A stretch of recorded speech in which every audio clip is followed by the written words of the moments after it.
Bonjour Gabriel Attal. Bonjour monsieur. Bonjour. Merci d'être avec nous ce matin. Sophie Pétronin, la dernière otage française au monde. On en a longuement parlé dans le journal Les Libres. Un immense soulagement, a dit hier soir Emmanuel Macron, qui va l'accueillir tout à l'heure à Villacoublay. Ça fait plusieurs jours que vous vous attendiez à ce dénouement heureux. Il y avait des discussions, des informations qui pouvaient nous rendre optimistes depuis plusieurs jours. Mais vous savez, dans ces affaires d'otages, c'est au moment où l'otage est en liberté qu'on peut véritablement se réjouir et célébrer. Et là, nous pouvons célébrer que la dernière otage française dans le monde ait été libérée. C'est une très belle nouvelle dans un moment où ces belles nouvelles sont précieuses en plus. Et moi, je pense très fort à elle et évidemment à sa famille. Et à son fils qu'on a beaucoup vu pendant ces heures précises. Le gouvernement malien a procédé à la libération de plus de 200 combattants djihadistes, dans ce qui apparaît clairement comme une contrepartie à la libération des otages. Il y a non seulement Madame Pétronin, mais il y a aussi un opposant malien, Soumaïla Cissé. Est-ce que vous avez obtenu des garanties du pouvoir malien sur le profil des personnes qui ont été libérées en échange, en quelque sorte, de cette libération d'otages? Est-ce qu'ils n'ont pas, entre guillemets, du sang sur les mains? Alors, vous avez raison de dire que ce sont les autorités maliennes qui ont intégralement géré cette situation et cette libération. Il y a effectivement la libération de Mme Pétronin, la libération de M. Cissé, de 2 otages italiens qui étaient aussi aux mains des preneurs d'otages.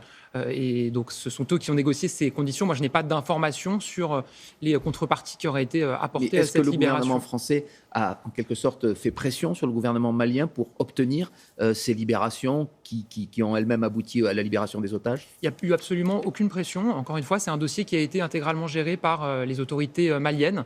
Sans intervention française. La France est évidemment toujours aux côtés des pays qui lui demandent son soutien, mais c'est un dossier, ce sont des négociations qui ont été menées intégralement par les autorités maliennes, et donc c'est à elles qu'il faut poser des questions. Ça n'a pas empêché le président Macron de les remercier. Évidemment, et c'est pour ça que le président Macron les a remerciés d'ailleurs, parce que ce sont elles qui ont géré cette libération, et donc ce sont elles qui sont les mieux placées pour répondre aux questions qui entourent cette libération. On en vient au sujet du Covid. Olivier Véran a annoncé de nouvelles restrictions hier. De nombreuses villes, plusieurs villes en tout cas, sont à leur tour placées en état d'alerte maximale. Pourquoi, malgré toutes ces mesures, malgré le port du masque désormais généralisé, l'épidémie continue de progresser? L'épidémie continue de progresser. Elle progresse vite, très vite dans certains territoires. Et c'est pour ça que pour certaines métropoles, nous les avons placées en état d'alerte maximale hier. Et pour autant, moi je veux le dire, il y a un horizon dans le brouillard. D'abord parce que l'épidémie circule moins vite qu'elle ne circulait au printemps dernier. Et ça, il faut le dire. Au printemps dernier, un malade contaminait en moyenne 3 personnes. Aujourd'hui, un malade contamine en moyenne un peu plus d'1 personne. Pourquoi? Parce que les Français font des efforts, parce qu'ils se mobilisent, parce qu'ils portent le masque, parce qu'ils appliquent les gestes barrières. Et ça, il faut le saluer. Il faut saluer la résilience des Français. Il y a un horizon dans le brouillard parce que certains territoires, on le voit une décrue de l'épidémie. Il y a 2 départements hier qui étaient auparavant en alerte, qui sont repassés en vert, la Nièvre et le Morbihan. Il faut insister sur ce point-là. Ce sont des départements plus ruraux. Dans les grandes métropoles, vous le savez, Gabriel Attal, les hôpitaux, les services de réanimation tirent la sonnette d'alarme et s'attendent, dans certains cas, par exemple la région parisienne, à avoir des taux de remplissage équivalents à ceux qu'on a connus au printemps. Donc l'horizon, il le voit moins que vous. Il y a certaines métropoles où on commence à voir une inflexion et des signaux positifs. Je pense notamment à la ville de Nice, je pense à la ville de Rennes. C'est très tôt aujourd'hui. Comment on l'explique? Il y a des comportements différents. C'est très tôt pour en tirer des conséquences, mais en tout cas, on commence à voir du positif. Mais vous le disiez à l'instant, il y a une inquiétude, une préoccupation très forte, notamment sur les réanimations. C'est un des critères, le critère principal qui nous guide. Et c'est pour ça qu'il faut une mobilisation et c'est pour ça qu'on prend ces mesures. Parce que vous le savez, les réanimations d'aujourd'hui, ce sont les contaminations d'il y a 2, 3, voire 4 semaines. Et donc, il y a un temps de retard sur la situation qu'on voit dans les hôpitaux. C'est pour ça qu'il faut aujourd'hui poursuivre la mobilisation. Est-ce qu'on peut exclure totalement le fait d'aller plus loin chez nos voisins? Par exemple, la ville de Madrid a procédé à un reconfinement partiel.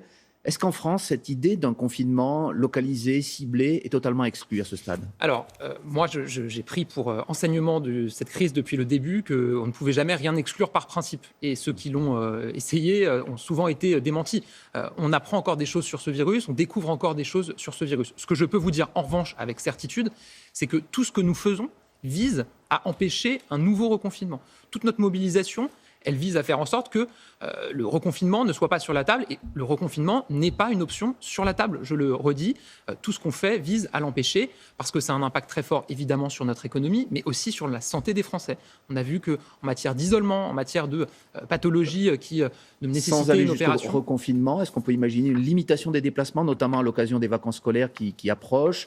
est-ce que la simple fermeture des bars, ce n'est pas la simple fermeture des bars, il y a aussi d'autres mesures oui. et elles sont mal vécues par ceux qui vivent de cela, est suffisante? Est-ce qu'on ne doit pas aller plus loin avec d'autres mesures? Alors, on adapte en permanence en fonction de l'évolution de l'épidémie et ce qu'on sait de l'épidémie. Pour ce qui est de la limitation des déplacements aux vacances de la Toussaint, le ministre de la Santé hier a dit que nous n'avions pas aujourd'hui d'informations d'expertise nous disant que ce serait efficace aujourd'hui pour lutter contre la propagation du virus. Par exemple, vous avez aujourd'hui dans l'ensemble des métropoles un virus qui circule et donc limiter la circulation entre des métropoles où le virus circule n'aurait pas grand intérêt d'après Olivier Véran en termes épidémiques. Mais évidemment, on regarde, on s'adapte en permanence.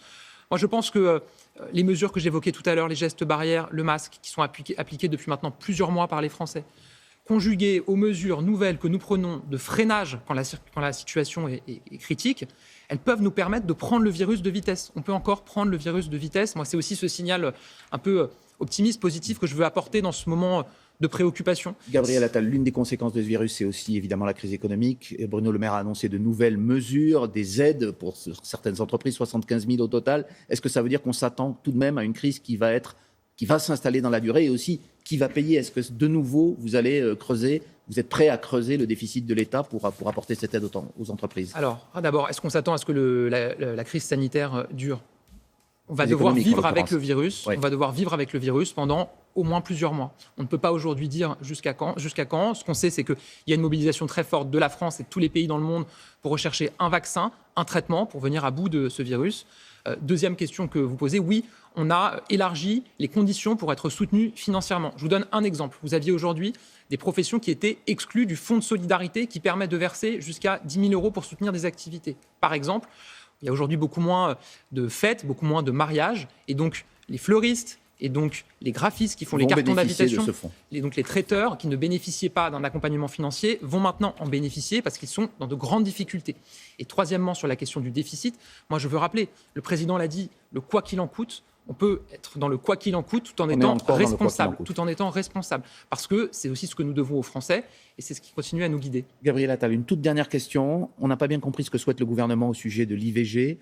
Le Parlement, les députés ont voté hier un allongement de la durée du délai possible pour cette IVG, passant de 12 à 14 semaines. Olivier Véran, on reparle de lui. Lui dit c'est un sujet sensible, le mieux est l'ennemi du bien.